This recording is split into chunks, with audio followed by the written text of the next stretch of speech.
Coming up, we're going to talk about Christmas. How about that? Pastor Miles is here. Hey, Pastor Miles. Good morning. To see him. We'll talk to him after Christmas. And heaven and nature sing. I guess I really don't know what Christmas is all about. Isn't there anyone who knows what Christmas is all about? Sure, Charlie Brown. I can tell you what Christmas is all about. I have someone who actually could tell us what Christmas is all about. Pastor Miles McPherson is here. Good morning, Pastor Miles. I love your boots. Everybody check out these boots, girl. Hey, girl. All right, so let's talk about Christmas and the real meaning of this Christmas Eve and Christmas Day. Yeah, well, it's about presents, right? First, let me say hi to my wife. I love you. And Charlie Brown. It's about Christmas. Right. Charlie Brown's Christmas. You know, everybody knows the story about Jesus and the manger. There was no room in the inn. But think about it. God created the heavens and the earth. I'm sure if he wanted him to have a room, he would have had a room. Right. And he went to the manger for a reason. There was a stall inside the house where the animals went. So it was a room inside the house. And inside the house was inside the stall was the manger. The stall was the nastiest part of the house, the room that stunk up the whole house. Jesus came to the nasty part of our life. And he wants to, he's not someone that wants to be showing off, hey, I go to church and now go do your thing. He wants to go to the part of your life that hurts, that's empty, that's searching, and clean it out and fill it with his love and joy. And especially during Christmas, there are a lot of people hurting. They don't have the money to have Christmas. They don't have their family. They're looking online at all these people who are supposedly having a great time, and they're feeling sad. And God says, listen, I came into the world for sinners, which we all are, but I wanted to go to the sinful part of your life. So I would encourage people, what part of your life does Jesus need to have access to? What's your manger, the nastiest, darkest part of your life that nobody knows? Give him that. Say, Lord, come into my heart, encourage me, love me, show me why I'm here. That's why he came. That's what Christmas is about. You know, oftentimes in the world these days, we focus a lot on the hustle and the bustle, and we focus on, we got to get these presents for people, we got to get everything ready because the relatives are coming to town, and there's a lot of stress that goes along with this.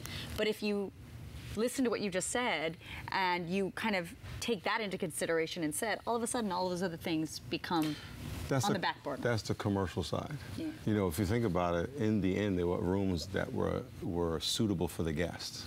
He said, I don't want to go there. I want to go to that part that nobody wants to go to.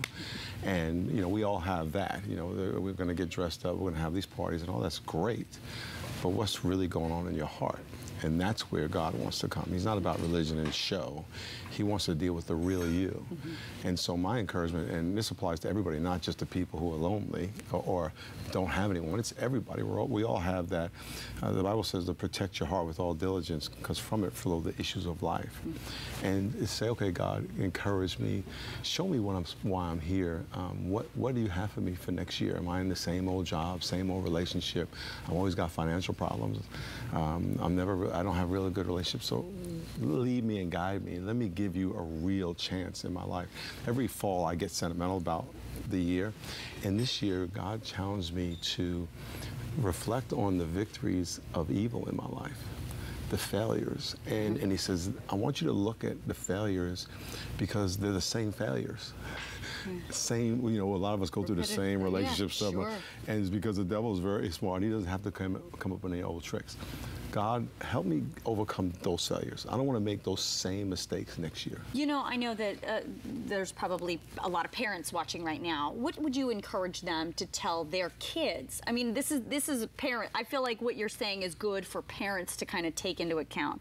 But how do you address this with kids? Well, first I would say for everybody, and number two, people need a relationship with God. And sometimes as parents, we want to be God and we want to make our kids a certain way. They need to have a relationship with God on their own.